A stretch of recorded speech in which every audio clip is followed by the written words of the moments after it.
Hello viewers, welcome to my YouTube channel.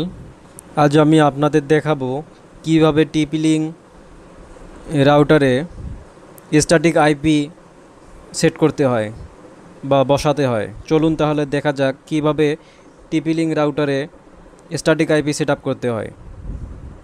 আমরা রাউটারটি log in করবো। লগ ইন করার পর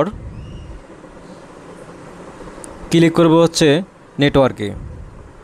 নেটওয়ার্কে ক্লিক করার পর এখানে স্ট্যাটিক আইপি সিলেক্ট করব।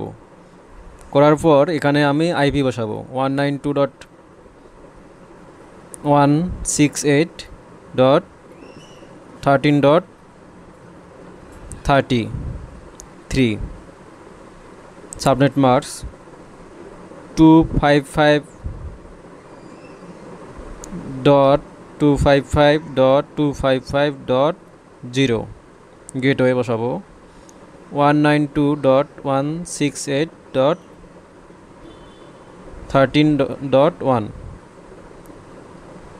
প্রাইমারি ডিএনএস 8.8.8 সেকেন্ডারি ডিএনএস 8.8.4.4 এখন সেভ দেব।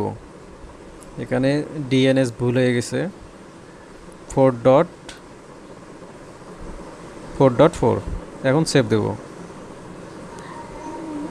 সো আমাদের ভিডিও স্ট্যাটিক আইপি বসানো শেষ। ভিডিওটি ভালো লাগলে অবশ্যই লাইক, শেয়ার এবং সাবস্ক্রাইব করবেন। ধন্যবাদ সবাইকে।